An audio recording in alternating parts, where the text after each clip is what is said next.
Hello guys and welcome back to my channel सिर्फ IAS NCERT. दोस्तों, एकदम नए चैनल में आपका बहुत बहुत स्वागत है। मैं प्रसन्ना वर्मा आपके सामने शुरू करने जा रही हूँ एनसीईआरटी की इस सीरीज को इस चैनल पे। दोस्तों, आपका सपोर्ट मेरे लिए बहुत बड़ी बात है और आपके लिए ये पहला चैप्टर है जो कि ज्योग्राफी की क्लास 6 की एनसीईआरटी से आपके सामने प्रेजेंट कर रही हूँ। आई होप आप बिल्कुल अच्छे से इसको पढ़ेंगे और आपको ये बहुत अच्छा लगेगा। आइए शुरू करने से पहले चैनल को जरूर सब्सक्राइब करिए, बेल आइकन को जरूर प्रेस करिए ताकि आपको रेगुलर अपडेट्स मिलती रहें। चलिए, तो सबसे पहले चैप्टर का जो नाम है क्लास 6 की ज्योग्राफी की एनसीईआरटी से, नाम है the earth in the solar system. आइए आपको थोड़ी कहानी समझाती हूँ। दोस्तों, आसमान में देखते आप जरूर होंगे कि टमटम टमटम टमटमाते हुए तारे, एकदम जैसे कि मानो कि डायमंड्स जड़े हों, हैं हीरे, कुदरती हीरे हैं। अब इनमें बहुत सारी चीजें हैं जो आपको बताना चाहती हूँ। ये जो चमकते हुए ऑब्जेक्ट्स आप देखते हो आसमान के अंदर, तो आप इसमें यहाँ पे ये देखते हो कि ये कुछ ग्लो कर रहे हैं, कुछ ऐसा लगेगा आपको कि आ रहे हैं, जा रहे हैं, टमटमा रहे हैं। बट अगर आप सिंपली इसको गौर से देखोगे तो ग्लो करते हुए आपको दिखेंगे, है ना। लेकिन इसमें कुछ ऑब्जेक्ट्स आपको क्या दिखेंगे, जैसे मून वगैरह। मोस्ट ऑफ द टाइम आप देखोगे कि आपको चंद्रमा जरूर दिखता है और चंद्रमा की खुद की कोई रोशनी नहीं होती, वो सूरज की ही रोशनी से चमकता है। ठीक है ना। तो आप यहाँ पे समझिए कि अब चंद्रमा भी जब आप देखते हो, जब आप मून भी देखते हो, तो आप ये नोटिस करते हो कि आपको एक शेप हमेशा नहीं दिखता है ना। अलग अलग पोजीशन पे वो दिखता रहता है, अलग अलग शेप का वो दिखता रहता है। और अगर देखें तो आप उसके चलते न्यू मून, फुल मून भी, ये सब उसमें डिवाइड होता है। ठीक है ना। तो अभी आप जब पूरा मून देखते हो एक बार, महीने में एक बार, तो आप ये क्या बोलते हो कि भैया ये फुल मून नाइट है, या तो अगर हिंदू धर्म में अगर देखें तो ये पूर्णिमा के नाम से जानी जाती है। ठीक है, बहुत बेसिक बातें ये सब आपको पता होंगी, लेकिन फिर भी मेरा कर्तव्य है आपको बताना। ठीक है। उसके बाद आप देखते हो इसको कि आपको एक टाइम पे न्यू मून नाइट आती है जिसमें आपको कुछ नहीं दिखता, और उस रात को बोलते हैं अमावस्या। हाँ, अमावस्या की रात थी। तो हिंदू धर्म में आप अमावस्या के नाम से भी इसको जानते हो, इसको बोला भी जाता है बहुत। अब इस दिन आप क्या देखोगे कि जिस दिन अमावस्या होगी उस दिन यहाँ पे चंद्रमा नहीं होता। क्यों? क्योंकि चंद्रमा तो दिख नहीं रहा आपको। हाँ, तो इसलिए जो पूरा पूरा आसमान है वो एकदम बढ़िया से दिख रहा होता है, एकदम क्लियर नाइट होती है। देखिए होता क्या है, आपको इसको इस तरह से समझो कि क्लास में आप बैठे हैं, हाँ, और क्लास में यहाँ पे जब एक टॉपर आपके साथ बैठा होगा तो teacher topper topper topper topper के बड़े गाथे गाने लगती हैं, है ना। मोस्ट ऑफ द जगह ऐसा हो जाता है कि बड़ा अट्रैक्शन हो जाता है कि भैया वो फटाफट से आंसर दे रहा है, फटाफट से, बड़ा ब्राइट बच्चा है। लेकिन जिस दिन टॉपर नहीं आता उस दिन फिर क्या होता है कि बाकी बच्चों पे भी बड़ा ध्यान जाता है कि अच्छा अच्छा अच्छा, आंसर देने के लिए तुम भी बताओ, तुम भी।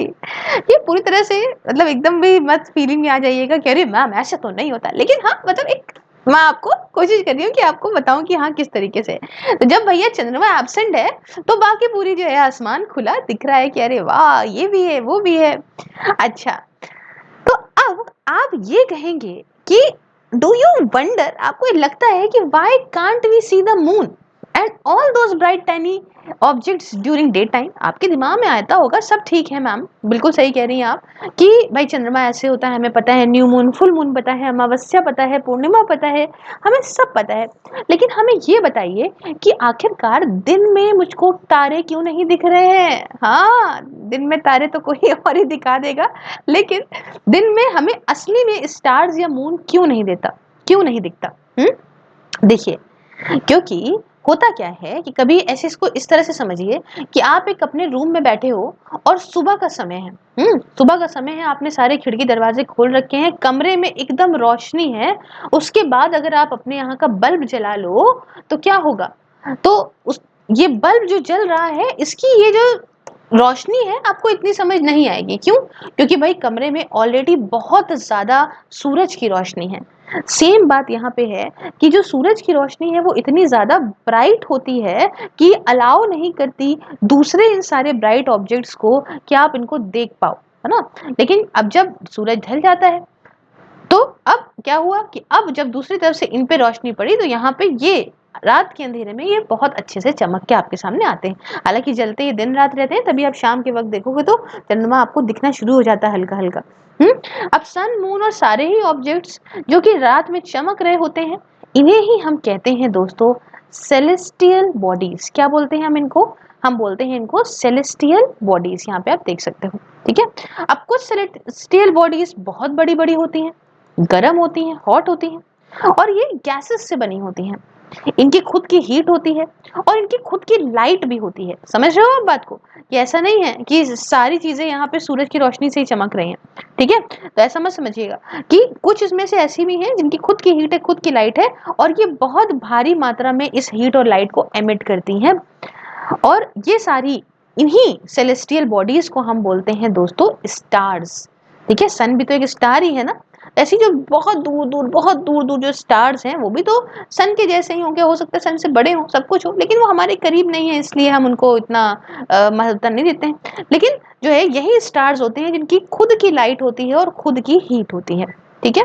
और ऐसे अनगिनत स्टार्स आपको रात में आसमान में देखने को मिलते हैं जो सन के जैसे ही हैं, सूर्य के जैसे ही हैं। बट हम इनकी हीट को, हम इनकी लाइट को इसलिए नहीं फील कर पाते क्योंकि ये हमसे हजारों लाइट ईयर्स दूर हैं, और ये इतने छोटे हो जाते हैं कि फिर हम तक उसका कोई महत्व नहीं रह जाता। अच्छा मैम, ये क्या बोल दिया आपने, हजारों लाइट ईयर्स दूर है? देखिए, जैसे हम सड़क पे जब निकलते हैं तो हम किलोमीटर्स में, मीटर्स में, या कोई चीज को जब नापते हैं तो आप सेंटीमीटर्स में नापते हैं। लेकिन यहाँ पे अगर हम बात करें तो इतना लंबा लंबा डिस्टेंस यूनिवर्स का वो किलोमीटर्स में नापने बैठेंगे ना तो फिर बहुत बहुत लंबे लंबे डिजिट्स आएंगे, इसलिए वहां पे लाइट ईयर्स में नापा जाता है, ठीक है। अब एक चीज यहाँ पे समझिए कि सारे ऑब्जेक्ट देखने में एक जैसे लगते हैं, है ना, अगर आप दूर से देखो तो how small an aeroplane looks when it flying at a great height. हाँ, तो जब आप देख रहे होते हो रात में तो आप ये नोटिस करते हो कि अलग अलग पैटर्न बनते हैं अलग अलग ग्रुप ऑफ स्टार्स से। आपने देखा होगा आसमान में आप देखते हो तो आपको लगता है अरे ये देखो, ये तो कुछ अलग बना रहा है, अरे तो बियर बना दे रहा है, मतलब ये स्टार देखो, अरे ये देखो कुछ अलग टाइप का बना रहे हैं। देखने में लगता है ना ऐसा।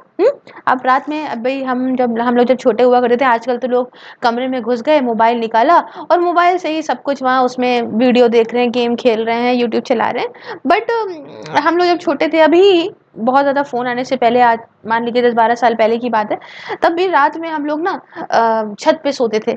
कभी लाइट नहीं आती थी, कुछ होता था तो आसमान इतना अच्छा खुला देखते थे, एक एक चीज़ नोटिस करते थे, सुबह तक बातें करते रहते थे अपनी ताई के साथ, ताऊ के साथ। खैर मैं ज्ञान नहीं दे रही हूँ, बट एक बात बता रही हूँ कि उस समय की जो जनरेशन है वो बहुत अच्छा रिलेट कर पाएगी कि अलग अलग बहुत अच्छे डिफरेंट ग्रुप ऑफ स्टार्स देखने को मिलते हैं आसमान के अंदर।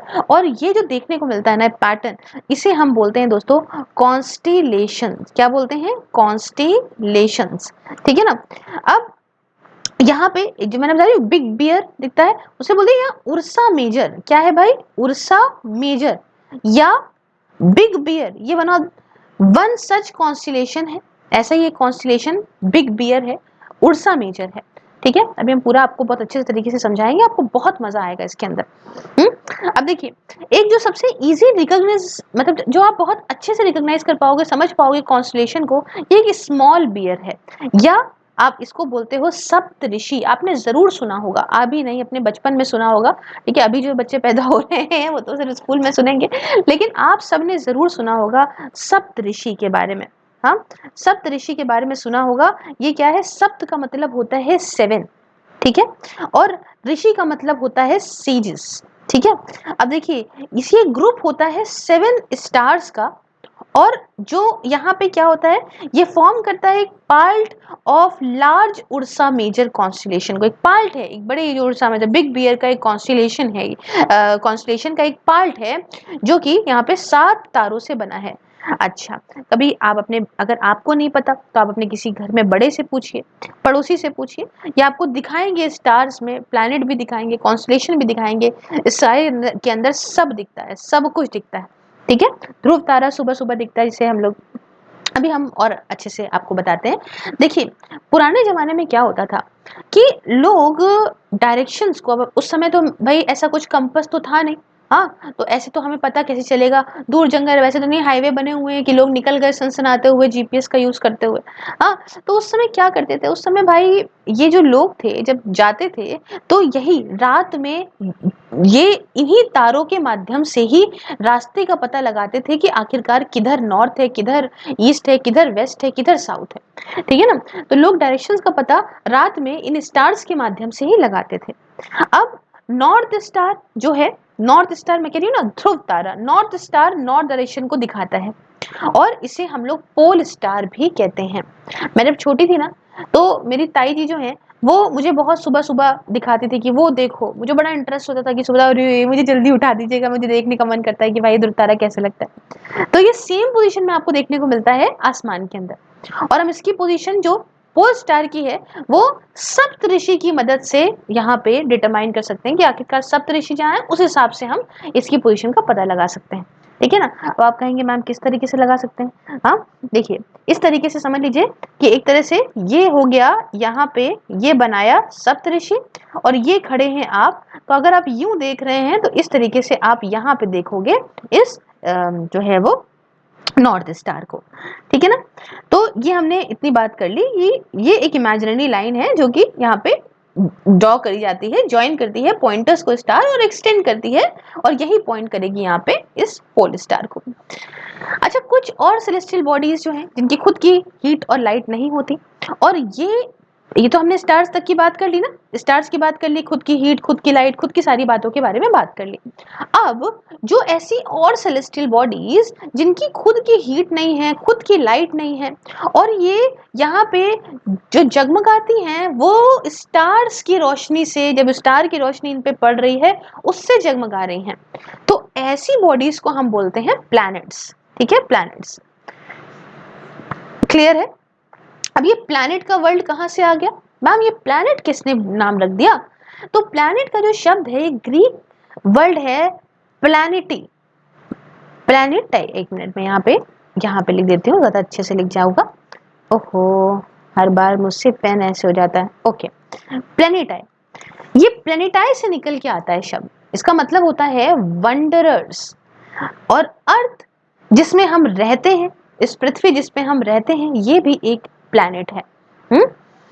ये सारी हीट और लाइट पा रहा है सन से, और सन से क्यों, क्योंकि सन हमारा नियरेस्ट स्टार है, इसी की ही जो मैग्नेटिक जो है इसे तत्व की वजह से ही हम इसके आसपास नाच रहे हैं। तो अगर हम अर्थ को देखेंगे बहुत दूर जाके, है ना, सपोज करो कि हम मून से, हम चंद्रमा से खड़े होकर अर्थ को देखेंगे, तो चंद्रमा से अर्थ भी बहुत खूबसूरत लगेगा, ऐसी चमकता हुआ दिखेगा, और आपने न जाने कितनी सारी नासा की इमेजेस में इसको देखा भी होगा, ठीक है। अब जो मून आज हम देखते हैं आसमान के अंदर, वो एक सैटेलाइट है, और ये समझ लीजिए निकल के आया है अर्थ से ही, कंपेनियन है हमारे अर्थ का, उसके आसपास नाचा करता है।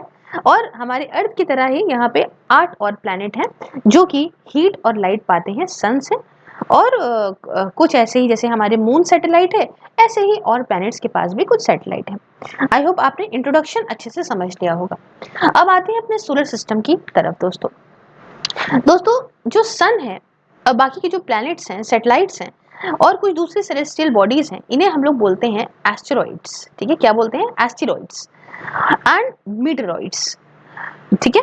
ये ही मिलजुल के बनाते हैं क्या, ये बनाते हैं सोलर सिस्टम को, ठीक है, बहुत सिंपल सी बात है, ये सब मिल के बनाते हैं सोलर सिस्टम को। और इन पूरी फैमिली का जो राजा है, जो राजा क्या कह लो, हेड है, हेड ऑफ द फैमिली, वो है अपना सन। तो आइए थोड़ा सन की तरफ बढ़ते हैं और बात करते हैं। देखिए सन ये जो है वो सेंटर में है सोलर सिस्टम के, बहुत बड़ा सा एक्सट्रीमली हॉट गैसेस से बनी हुई ये चीज प्रोवाइड करती है एक पुलिंग फोर्स को, जो यहाँ पे सोलर सिस्टम को बाइंड करती है, सब रोक के रखा होता है इसने, सब जो आसपास नाच रहे हैं ना, और ये सन की ही दया है जो सन के आसपास ये सारे के सारे जो है वो चक्कर लगा रहे हैं, और आज हम देखते हैं कि भाई जितना कुछ है सब सन की वजह से है।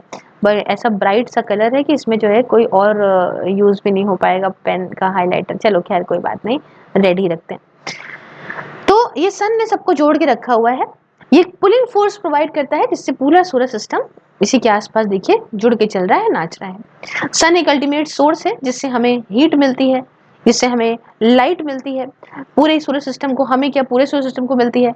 बट अब यहाँ पे आप कहेंगे मैम अगर हीट निकलती है तो हम बहुत ज्यादा क्यों नहीं फील करते, क्योंकि सन तो कहते हैं बहुत गर्म है। क्योंकि देखिए सीधी सीधी बात है कि हम एक ऐसे प्रॉपर डिस्टेंस पे है सन से, प्लस हमारी एटमॉस्फेयर वक्त के साथ साथ बिलियंस ऑफ ईयर्स के इतने इवोल्यूशन के साथ साथ यहाँ पे ऐसा एटमॉस्फेयर हो गया है, प्लस इतना डिस्टेंस है जो एकदम सही है किसी भी जो है जाति के सरवाइव करने के लिए, लिविंग बीइंग के सरवाइव करने के लिए, इसलिए है। ठीक है, अब सन ये करीब ऐसा कह लो, अगर डिस्टेंस की बात करें तो 150 मिलियन किलोमीटर दूर है ये अर्थ से। चलिए अब वेरियस स्टडीज के साथ साथ जो होता है मोटे मोटे आपको बता देते हैं चीजों के बारे में, और स्टडीज आती जाती रहती है, कुछ ना कुछ अपना आता रहता है। अब देखिए आपको पता है जो ये है आपका सोल, ये एक रोमन माइथोलॉजी है। वो ये है कि सन गॉड, सोलर का मतलब होता है रिलेटेड टू सन, और फैमिली जो है सन की, ये इसलिए इसको सोलर सिस्टम बोलते हैं, है ना। तो अभी छोटे छोटे चीजें हैं, समझते चलिए क्या है क्या नहीं है, क्या है क्या नहीं है। चलिए अब आते हैं एक इंपॉर्टेंट चीज की तरफ, जो है अपना प्लैनेट्स। देखिए हमारे यहाँ अगर हम बात करें तो 8 प्लैनेट्स हैं मोटे मोटे, पहले 9 थे, प्लूटो हट गया यहाँ से, तो 8 यहाँ पे प्लैनेट्स हैं, जिसमें नाम आप अच्छे से जानते होंगे कि भाई मरकरी, वीनस, अर्थ, मार्स, जुपिटर, सैटर्न, यूरेनस और नेपट्यून। ठीक है, अब प्लूटो जो है वो हमारा था, लेकिन एक नया, अब यही वाली बात है कि उस वो जो प्लैनेट होने की जो क्वालिटीज होती हैं, जो 3 क्राइटेरिया होते हैं, वो उसको फुलफिल नहीं कर रहा था, जो मैं अभी डिस्कस करूंगी और आपको बताऊंगी। क्लियर है। तो ये सारे प्लैनेट्स जो हमारे सोलर सिस्टम के अंदर हैं, ये नाचते हैं, एक फिक्स पाथ पे घूम रहे हैं, और फिक्स पाथ पे घूम रहे हैं किसके, अराउंड दी सन। ये पाथ एक इलोंगेटेड है, और इन्हीं पाथ को जिन पे ये नाच घूम रहे हैं सन के आसपास, इसको बोलते हैं, इस पाथ को बोलते हैं दोस्तों ऑर्बिट। क्या बोलते हैं भाई, ऑर्बिट्स। मरकरी एकदम करीब है सन के, सबसे पास जो प्लैनेट है दोस्तों वो है मरकरी, इसलिए वो एकदम गर्मा गर्म है, जलता हुआ है। और करीब ये इसमें सिर्फ 88 डेज, 88 दिन लगते हैं एक राउंड कंप्लीट करने में मरकरी को सन का। ठीक है, प्लूटो इतना दूर था कि मैंने बताया कि बहुत दूर था, और इसमें एक जो चक्कर लगाता था वो 248 ईयर्स का, इसका समझ लीजिए ऐसा टाइम लगता था एक राउंड लगाने में। और जब रिसर्चर्स ने इस पे देखा, जानकारी करी, तो ये पता चला कि भाई प्लूटो जो है वो इसके अंदर यहाँ पे फिट नहीं होता प्लैनेट के क्राइटेरिया में, हमारे इस सोलर सिस्टम के। ठीक है ना। अच्छा, वीनस की अगर हम बात करें तो इसको लेके बहुत ज़्यादा आजकल स्टडीज भी निकल रही हैं कि भाई वीनस पे जो है अभी अर्थ देखिए, हमारी तरफ से अभी जो हमारा इसरो है वो एक सैटेलाइट भेजने की बात कर रहा था, अभी जो बहुत ज़्यादा न्यूज़ में रहा था, इस पे फ्रांस ने भी अपने आप को पीछे कर लिया, क्योंकि रशिया था इस मिशन में हमारे साथ में। तो अभी बहुत सारी चीज़ें थी कि वीनस के आसपास नचाने के लिए, देखने के लिए कि भाई वीनस पे इतना इंटरेस्टेड क्यों हो रही है यहाँ पे, यहाँ के रिसर्चर्स, यहाँ के साइंटिस्ट, क्योंकि वीनस को बोलते हैं अर्थ का ट्विन, बिकॉज इसके साइज शेप की वजह से काफी सिमिलरिटी देखने को मिलती है टू दैट ऑफ अर्थ। लेकिन वीनस फिलहाल बहुत गर्म प्लैनेट है, एक अलग की बात है अभी भी। अब एक नया प्लैनेट आया जो मैं बता रही हूँ, 2003 UB 313 है ना, इसको डिस्कवर किया गया था, और ऐसे बहुत सारे प्लैनेट्स को किया गया जाता रहता है। कभी कोई ड्रॉप प्लैनेट निकलता है, कभी कुछ निकलता है। इस स्टडीज के बारे में जैसे जैसे मैं आपको करंट न्यूज़ बताती हूँ तो न जाने कितनी चीज़ें हैं, लेकिन फिलहाल हम 6 की NCERT पढ़ रहे हैं, तो हम बहुत ज़्यादा आपको टफ टफ टर्म नहीं बताएंगे, तो आप कहेंगे मैम कहाँ से की बात कहाँ लिए चली जा रही है। ठीक है, अब आ गए हमारी प्यारे पृथ्वी के ऊपर, खूबसूरत सी पृथ्वी, अर्थ इसे इंग्लिश में कहते हैं। ये एक थर्ड नियरेस्ट प्लैनेट है सन के पास का। इसका साइज की बात करें तो ये 5th लार्जेस्ट प्लैनेट है। स्लाइटली फ्लैटेंड हमारा ये पोल की तरफ से ये प्लैनेट, इसलिए इसका जो शेप है, इसके शेप को हम लोग बोलते हैं जियोइड। जियोइड का मतलब होता है अर्थ लाइक शेप। क्लियर है, इतनी बात समझ में आई अर्थ को लेके। अब देखिए यहाँ पे कंडीशंस इतनी बढ़िया हैं कि आराम से जो है यहाँ पे लोग रह सकते हैं, ऐसा एटमॉस्फेयर है। और एक साथ नहीं आया अभी, ये बार बार कुछ ना कुछ होता रहा, बहुत लंबा ये एक प्रोसेस है, इतने सारी चीजें आती नहीं हैं।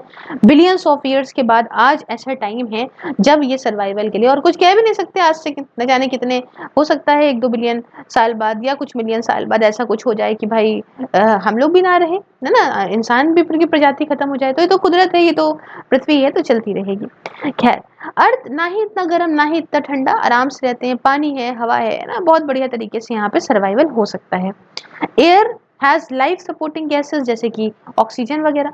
इसका भी एक प्रॉपर में से पास से निकला, अगर आप चाहोगे तो मैं इस पे वीडियोस बनाऊंगी, आपको बताने की कोशिश करूंगी कि किस तरीके से ऑक्सीजन आई यहाँ पे। तब थोड़ी ना थी, पहले तो बहुत सारी कार्बन डाइऑक्साइड वगैरह हुआ करती थी। तो इन सारे रीजंस की वजह से अर्थ एक यूनिक प्लैनेट था इन द सोलर सिस्टम, है ना। यूवी वगैरह बहुत था पहले, धीमे धीमे धीमे धीमे सब चीजें यहाँ पे हुई हैं। अच्छा, हमारी आउटर स्पेस से अर्थ इतना खूबसूरत लगता है, ब्लू लगता है, बिकॉज इसका 2/3 जो सरफेस है यहाँ पानी है, इसलिए इसको ब्लू प्लैनेट भी कहा जाता है। तो इतनी बात समझ में आ गई आपको क्या है क्या नहीं है। अब यहाँ मुझे कमेंट बॉक्स में बताते चलिएगा कि सन कितनी देर लगता है सन से लाइट जो निकलती है और अर्थ तक पहुंचती है, इसमें कितना समय लगता है। बहुत आसान सवाल है, आंसर नहीं दे रही हूँ, जिसका सही आंसर होगा उसको मैं हार्ट जरूर दे दूंगी, ठीक है। आइए अब आते हैं अपने प्यारे चंदा मामा की तरफ, मून की तरफ बढ़ते हैं। देखिए अर्थ का सिर्फ एक सैटेलाइट है, एक सैटेलाइट, नाम इसका मून। इसका डायमीटर की बात करें तो ये सिर्फ 1/4 है दैट ऑफ द अर्थ का, और ये इतना बड़ा आपको दिखता है। क्यों इतना बड़ा सा मून है? अरे वाह, इतना बड़ा सा मून इसलिए दिखता है क्योंकि ये हमारे प्लैनेट के बहुत पास है, दूसरी सेलेस्टियल बॉडीज के कंपैरिजन में। करीब 3,84,400 किलोमीटर दूर हमसे। और अब हम इसका डिस्टेंस कंपेयर कर सकते हैं अर्थ से, from sun that from the moon, ठीक है ना। अब देखो किलोमीटर्स की बात करें, सॉरी अगर मून की बात करें तो ये अर्थ के आसपास नाचता रहता है about 27 days exactly. Same time है जिसमें ये मतलब यहाँ पे ये समझिए मून के साथ क्या है, सेम टाइम, उतना ही टाइम लेता है अपना एक स्पिन भी करने में, और उतना ही टाइम लेता है ये प्रॉपर अर्थ का चक्कर भी लगाने में। तो रिजल्ट के तौर पे हम क्या देख पाते हैं, सिर्फ एक साइड ही मून की विजिबल होती है, क्योंकि दूसरी तरफ तो दिखेगा नहीं ना। जितना टाइम में वो नाच रहा है उतने ही टाइम में वो हमारा भी चक्कर लगा ले रहा है, तो कैसे देखेगा, एक ही साइड हम देख पाते हैं। मून के अंदर ऐसी कोई कंडीशन नहीं है जहाँ पे जीवन संभव हो, और ना ही इसमें पानी है ना ही इसमें हवा है। इसके अंदर माउंटेन्स और क्रेटर्स वगैरह देखने को मिलेंगे, ठीक है। तो अभी ये सारी बातें हैं। अब इसमें एक सैटेलाइट की अगर मैं बात करूं तो सैटेलाइट तो एक सेलेस्टियल बॉडी हो गई जो प्लैनेट्स के आसपास नाच रही है, सेम तरीके से जैसे कि हमारे प्लैनेट्स सन के आसपास नाच रहे हैं, ठीक है। अब एक और सैटेलाइट होता है जिसे हम लोग ह्यूमन मेड सैटेलाइट कहते हैं। ये एक आर्टिफिशियल बॉडी है, इसको साइंटिस्ट इस तरह से डिजाइन करते हैं कि हमें पता चले, ये भेजेंगे ऐसे स्पेस में भेजते हैं, वहां रोकते हैं, रॉकेट इनको लेके जाता है, और ये भी अर्थ से पे ऑर्बिट करते हैं ताकि देखते रहें कि भाई अर्थ पे क्या हो रहा है। आजकल तो सैटेलाइट का इतना जमाना है, इतना जमाना है कि इलॉन मस्क की स्पेस एक्स देखिए क्या क्या भेजे दे रही है कि पूरे धरती पे इंटरनेट रहेगा। तो ऐसे न जाने कितने सारे सैटेलाइट्स हमारे इसरो ने भी भेजे हैं, और ये एक ह्यूमन मेड सैटेलाइट कहलाते हैं। क्लियर है। अब यहाँ पे अगर मून की बात करें तो इसमें आपको माउंटेन्स, प्लेन्स, डिप्रेशंस इसके सरफेस में मिलेंगे, और ये सब कास्ट करते हैं शेडो को मून की सरफेस पे। और ऐसा लगता है कि अगर आप चंद्रमा को देखते हो ना, फुल मून जिस दिन पूर्णमासी वाले दिन, तो आपको देखने को मिलता है, सारी शेडोज देखने को मिलती है, और जिसको आशिक बोलेंगे ना कि चांद में भी दाग है पर तुम में नहीं तो ये सब जो देखने को मिलता है वो सारे क्रैटर्स वगैरह और यही शेडोज आपको देखने को मिलती हैं। आइए आगे बढ़ते हैं और एस्टेरॉइड्स की बात करते हैं। हाँ, तो स्टार्स के अलावा, प्लैनेट्स के अलावा, सैटेलाइट्स के अलावा यहाँ पे बहुत सारे और छोटी छोटी बॉडीज हैं जो कि सन के आसपास नाचा करती हैं, और इन सारी बॉडीज को हम लोग एस्टेरॉइड्स बोलते हैं, ठीक है ना। ये आपको देखने को मिलेंगी मार्स के ऑर्बिट के बीच में और जुपिटर के ऑर्बिट के बीच में। They found between the orbits of Mars and Jupiter. और जो लार्जेस्ट एस्टेरॉइड है वो है सिरिस। साइंटिस्ट इसमें है कि भाई ये कभी बाल्ट होंगे प्लैनेट के, और बहुत साल पहले ऐसा हुआ होगा, कुछ फटा वटा होगा उसमें से, तो ये बाहर निकल आए और ऐसे अब ये नाच रहे हैं, एकदम लावारिस घूम रहे हैं। अब एक और बात आती है इसी के साथ, मीटियोरॉइड्स। ये क्या होता है? देखिए छोटे छोटे पीसेस रॉक्स के जो सन के आसपास घूमे, इन्हें बोलते हैं मीटियोरॉइड्स। कभी कभी ये सारे मीटियोरॉइड्स बहुत पास आ जाते हैं अर्थ के, और आप सुनते होंगे यदि देखिए बहुत एक जो है मीटेरॉइड बहुत करीब आ गया अर्थ के, ये हो जाएगा वो हो जाएगा, है ना। कभी कभी ये होता है कि भाई गिर जा, या इतने पास आ गए कि अर्थ की अगर एटमॉस्फेयर के अंदर आ गए तो कोशिश तो होती है हमारे ऊपर की लेयर इनको डिस्ट्रॉय कर देती है, लेकिन अगर आ गए तो गिर भी जाते हैं। तो इस प्रोसेस में फ्रिक्शन जो एयर का होता है तो इसमें बहुत तेजी, मतलब ऊपर की लेयर्स ऐसी होती हैं, ऐसा हमारी पृथ्वी बनी है, ऐसा एटमॉस्फेयर है हमारा कि इस तरह के अगर मीटेओराइट्स घुस भी आते हैं हमारे एटमॉस्फेयर में तो फ्रिक्शन की वजह से, अलग अलग लेयर्स की अलग अलग क्वालिटीज की वजह से, जो कि हम आगे आने वाली क्लासेस में पढ़ेंगे, उसमें ये एकदम से जल जाते हैं, फट जाते हैं, खत्म हो जाते हैं। यहाँ पे कुछ नहीं होता, ये सिर्फ एक फ्लैश ऑफ लाइट आप देखते होगे। कभी कभी आप ये देखते हो ना कि आसमान में देखते हो ना, ये टूटता तारा, ओहो, ये सब यही चीजें हैं। और कभी कभी लेकिन ऐसा होता है कि अगर ये मतलब पूरी तरह से नहीं जले तो ये अर्थ पे गिर जाते हैं और एक गड्ढा कर देते हैं। हाँ, अभी आप देखते हो ना, टूटता तारा, कुछ मान लो, ये वही है। तो ये cluster of millions of stars है। अब बात आती है यहाँ पे एक और चीज की, क्या आप क्या देखते हो कि आसमान के अंदर एक ब्रॉड बैंड दिखता है, लाइक वाइट ग्लोइंग पाथ एक स्काई के अंदर, है ना। अभी आप देखो एकदम साफ, अगर रात हो तो आपको दिखेगा। फिर मैं वही बोलूंगी, अब लोग छत पे इतना नहीं बैठते, एसी नहीं आ रहा, ओ माय गॉड, इन्वर्टर है, तब इन्वर्टर तो कुछ होते नहीं थे तो आदमी बैठता ही था छत के ऊपर। तो ये क्लस्टर होता है मिलियंस ऑफ स्टार का। जब ये जो ऐसा दिखने को आपको ऐसा सफेद बैंड दिखता है, और इसी बैंड को बोलते हैं मिल्की वे गैलेक्सी, हमारी गैलेक्सी जो है। हाँ, और हमारा जो ये, आगे बढ़ते हैं थोड़ा सा, है ना, यहाँ पे आ जाते हैं, नहीं अभी ओवर ही है, इसी में समझा देती हूँ। और हमारी जो ये सोलर सिस्टम है, ये इसी मिल्की वे, जिसे हिंदी में आकाश गंगा कहते हैं, उसी का ही पार्ट है। और गैलेक्सी क्या होती है?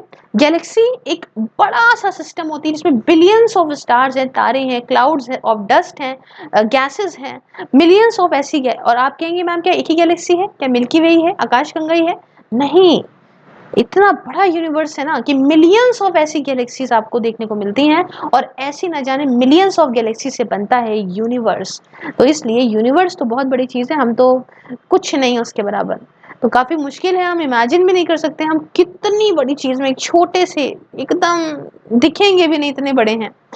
साइंटिस्ट अभी भी कोशिश करते रहते हैं, कुछ ना कुछ जाना करते हैं, कुछ ना कुछ समझा करते हैं। लेकिन आपको कैसा लगा इतना इंटरेस्टिंग सी बात? हाँ, तो अगर मैं इसको गोले में बताऊं ना, तो ये समझ लो यूनिवर्स, उसके अंदर समझ लो आ गया मिल्की वे, उसके अंदर आ गया सोलर सिस्टम, उसके अंदर आ गया अर्थ, उसके अंदर आ गए हम। लेकिन हम इतने भी नहीं है, हम इतने भी नहीं है, इतने भी नहीं है, इतने भी नहीं है, बहुत बड़ा सब कुछ है। चलिए, इस खूबसूरत पृथ्वी में आप रहते हैं, बहुत अच्छी बात है। मुझे आप कमेंट बॉक्स में जरूर बताइएगा, छोटी सी बात है कि the planet known as the earth twin, मैंने अभी आपको बताया है अर्थ ट्विन किस प्लैनेट को कहते हैं। ये आपके ऑप्शंस हैं, पहला हो गया जुपिटर, दूसरा हो गया सैटर्न, और तीसरा हो गया वीनस। तीन ही ऑप्शन देती हूँ, कमेंट में बताइएगा, सही आंसर को मैं हार्ट दे दूंगी। और इसी के साथ इस लेक्चर को ओवर करते हैं। कैसा लगा मुझे कमेंट में बताइए, लाइक शेयर सब्सक्राइब करिएगा, ज्वाइन बटन को अभी तो नहीं प्रेस कर सकते, नया चैनल है तो ये ऑप्शन हटा देती हूँ। और बाकी इन सारी जगहों में से मेरे फेसबुक के सेम सिर्फ IAS पेज पे आपको लेक्चर्स मिलना स्टार्ट हो जाएंगे, प्लेलिस्ट में अलग बना दूंगी। और बाकी इंस्टाग्राम, टेलीग्राम सब कुछ सेम रहेगा, आप हर जगह फॉलो करिए PDFs और डेली MCQs के लिए। Thank you so much for watching, जल्दी मिलती हूँ नेक्स्ट वीडियो में। जय हिंद, जय भारत।